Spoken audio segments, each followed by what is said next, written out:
मेरा नाम माधवेंद्र सिंह अमर है। आपकी कंपनी का क्या नाम है? अमर एग्रीकल्चर मशीनरी ग्रुप, ये लुधियाना बेस्ड कंपनी है। हम पिछले 50 साल से एग्रीकल्चर मशीनरी का काम कर रहे हैं और मैं इस कंपनी की तीसरी पीढ़ी हूँ जो इस काम में है। देखिए, पहले तो मैं ये बताना चाहूँगा कि हमारी कंपनी ने जो इंडिया में सबसे पहला थ्रेशर बना था 1954 में, उसको मेरे ग्रैंडफादर ने इन्वेंट किया था। तब से लेके अब तक हम जो एग्रीकल्चर मशीनरी में है, हमारे जो मेन सेक्टर है वो थ्रेशिंग लाइन है, लेकिन आज हम सारी जो बाकी प्रोडक्ट्स की हैं उसका काम कर रहे हैं, जिसमें जो बोने वाली मशीन आती है वो भी आ जाती है, काटने वाली भी आ जाती है। अगर हम कोई डेयरी मशीनरी की बातें करें वो भी हम काम कर रहे हैं। तकरीबन माना जाए जो जितने मणि यंत्र आते हैं या कोई जितनी मशीनरी आती है, अराउंड 80% का काम हम कर रहे हैं इस समय। इसमें थ्रेशर्स आ जाते हैं, हमारे हर तरह का थ्रेशर है। कोई भी हिंदुस्तान में या पूरे वर्ल्ड में कोई सी भी क्रॉप हो उसके ऊपर थ्रेशर हम बना रहे हैं। और उसके बाद रोटावेटर्स का काम कर रहे हैं, कंबाइन हार्वेस्टर्स का कर रहे हैं, सीड ड्रिल्स का कर रहे हैं। पोटैटो की मशीनरी है, उसमें डिगर्स आ गया है, पोटैटो हार्वेस्टर्स आ गए हैं, उसके प्लांटर्स आ गए हैं, और उसके बाद रोटरी टिलर्स आ गए हैं, कल्टीवेटर्स आ गए, हैरोज आ गए, तो चैफ कटर्स आ गए। एक हमने TMR मिक्सर बनाया है, जो जिसको हम सन्नी को जब मिक्सिंग करते हैं उसकी मशीनरी है। वो इंडिया में 1 या 2 फार्म अपने मैन्युफैक्चरर्स ही बना रहे हैं वो मशीन। देखिए, इंडिया बहुत तरक्की कर गया है। पिछले अगर मैं 15-20 साल की तरफ झाँक के देखूँ तो बहुत मैकेनाइजेशन हुई है। अगर मैं बाहर के देश में भी जाता हूँ और वहाँ की मशीनरी को स्टडी करता हूँ तो वहाँ और यहाँ में कोई ज़्यादा अंतर नहीं रहा। वहाँ की मशीनरी यहाँ आके भी चल रही है और यहाँ की वहाँ जाके भी चल रही है। काफ़ी अंतर है, लेकिन और सुधार होना भी बाकी है, जिसको मैं कहूँगा वो पूंछ रह गई, बाकी सब हो गया। लेकिन जिस तरीके से ज़्यादातर मशीनरी हमारी महंगी कॉस्ट की होती है, और जबकि इंडिया का फार्मर या तो स्मॉल स्केल पे है या फिर मार्जिनल है। ठीक है, हाँ बिल्कुल ठीक है।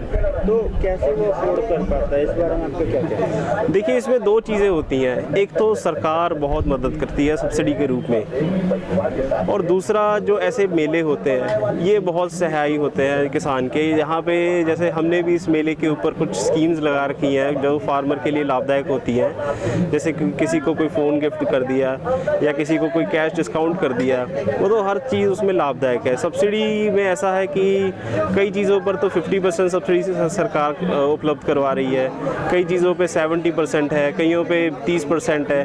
वो छोटी सी भी अगर हेल्प हो किसान की तो वो उसके लिए बेहतर ही है। उसको अच्छी मशीन कम दाम में वो मिल जाती है सरकार की मदद से।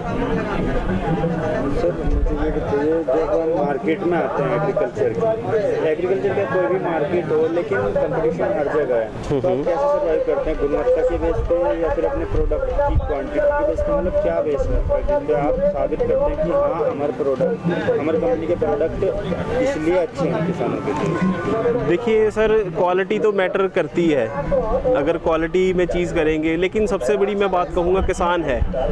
अगर किसान को चीज़ वो ठीक लगी है, वो 10 लोगों को और बताएगा। और हमारा मेन मोटिव यही रहता है कि हम उसको सर्विस जो है वो अच्छी से अच्छी दें, ताकि उसमें जो हमारा सीज़न होता है एग्रीकल्चर का, ये ज़्यादा से ज़्यादा 15 दिन या 20 दिन का होता है, और उसमें अगर हमने सर्विस दे दी तो वो किसान को कोई दिक्कत नहीं आती। और वो क्वालिटी तो सर आजकल हर किसी की अच्छी है, लेकिन जो आफ्टर सेल सर्विस मैटर करती है इस चीज़ में, तो वो कंपटीशन वो हमारा यूनिक है। हमारे काफ़ी अच्छी टीम है सेल्स की, तो इसके ऊपर लगी रहती है जो किसानों को जो सर्विसेज हैं वो आप अच्छी सर्विसेज प्रोवाइड करें। हाँ बिल्कुल सर। देखिए, जो बड़ी बड़ी गाड़ियाँ आती हैं उनमें भी कोई ना कोई छोटा बहुत डिफ़ॉल्ट आ जाता है। ये भी मशीनरी है, तो ये भी कई बार सेटिंग्स में कुछ दिक्कत परेशानी आ जाती है, लेकिन हम कोशिश करते हैं कि उसमें 24 घंटे में उसको हम फिनिश अप करें, ताकि किसान को कोई दिक्कत परेशानी ना आए काम करने में। सर, अभी कंपनी प्रेजेंटली किस स्टेट में काम कर रही है, और एक्सपोर्ट का भी कुछ ऐसा है क्या? हाँ, हमारे इस समय अराउंड 200 डीलर हैं ऑल ओवर इंडिया में, अलग अलग जैसे बिहार की, हम बिहार में बैठे हैं तो इसकी बात करें, अराउंड हमारे 18-19 डीलर्स यहाँ पे हैं। जैसे पटना साहिब में है, और नूरसराय में है, बक्सर में है, और काफ़ी जगह पे डीलर्स हैं। ऐसे ही हमारे ऑल ओवर इंडिया में 200 डीलर हैं, और हम अराउंड 35 कंट्रीज़ को एक्सपोर्ट कर रहे हैं, जिसमें अफ्रीका तो सारा मान लो, उसके बाद अफ़गानिस्तान है, इराक है, ईरान है, उज़्बेकिस्तान उज़्बेकिस्तान है, तजाकिस्तान है, तो रशिया है, इसमें सब में हम एक्सपोर्ट कर रहे हैं रेगुलर। आपको क्या लगता है जो डेमोनेटाइजेशन हुआ है उसका बुक इंडस्ट्री पे फर्क पड़ा है अभी? जी बिल्कुल, जो डीमोनेटाइजेशन के साथ जो सबसे बड़ा इफेक्ट सामने आया है कि किसान के पास अब एक जो पूंजी होती थी पहले, हम एक अपना स्ट्रॉन्ग पॉइंट समझते थे, अगर हमारे घर में पैसा हो तो उसको हम अब एक समझते थे कि हाँ यार नहीं, मैं कुछ भी कर सकता हूँ, वो अब किसान के पास रहा नहीं। तो इसकी वजह से काफ़ी डीमोनेटाइजेशन से तंगी तो आई है, हर किसी को आई है, हमें भी सेल्स में इफेक्ट है उसमें। अच्छी इनकम के लिए भारतीय किसान आपके हिसाब से कैसे जागरूक हो सकता है? देखिए, मैं एक चीज़ समझता हूँ, जो किसान कर रहा है उसको उसमें वैल्यू एडेड सर्विसेज ऐड करनी चाहिए। जैसे अगर वो दूध का काम कर रहा है तो वो देखिए मैं दूध के साथ और क्या कर सकता हूँ, पनीर बनाए, उसका कुछ घी बनाए, ताकि वो चीज़ महंगे दामों में बिके और उसके घर में खुशहाली और बढ़े।